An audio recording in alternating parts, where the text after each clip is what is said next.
Welcome back. How Not to Die. That is the subject of the new book about healthy eating. Americans apparently not listening to warnings about meat. According to a new study by the Academy of Nutrition and Dietetics, Americans have not decreased their consumption of processed meats over the past 18 years. Joining me right now, the author of that book, How Not to Die, Dr. Michael Greger. Dr. Greger, thanks very much for joining us this morning. Good to have you.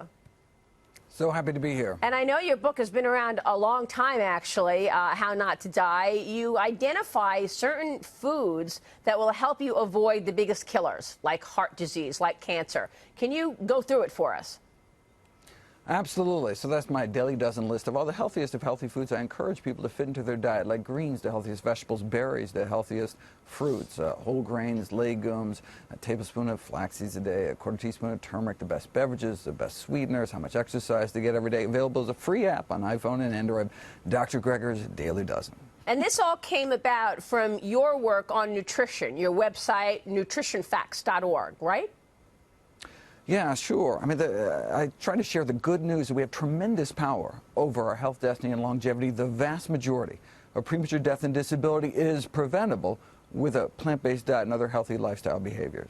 Dagan, you have found success with being vegan, right? Right. It's totally changed your life, I think. I've been vegetarian for roughly a decade and been a vegan for the last couple of years. But, doctor, I want to ask you this because, again, do you feel like you have to scare people into eating well and to changing their diet, that they have to face some very severe disease to make changes?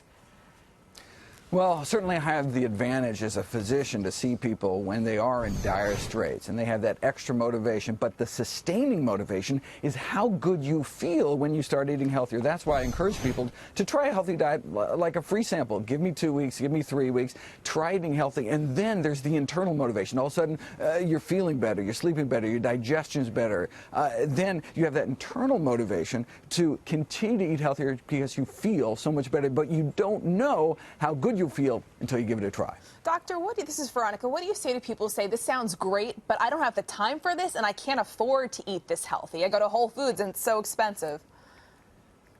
Well, you think about it, some of the healthiest foods are actually some of the cheapest foods. Things like fruits and vegetables and dried beans, you can't get better than that. You know, what this new study shows about processed meat is the abject failure of the public health community to warn consumers about the dangers of processed meat. Bacon, ham, hot dogs, lunch meat, sausage. These are known human carcinogens. We know they cause cancer in people. You know, we try not to smoke around our kids, but why are we sending them to school with a bologna sandwich? Yeah, that's such a good point. Yeah, if one more person waves a piece of bacon in my face and say, I love my bacon, I'm like, well, enjoy that. You know, you're basically eating the soul of an animal. Oh, my God. Well, you've actually done the work, Dr. Greger, and you've come up with actual solid facts that show if you just reverse your diet, you can actually lower your propensity toward heart disease or cancer by what? Like in the double digits. Go through some of those numbers that I was looking at earlier.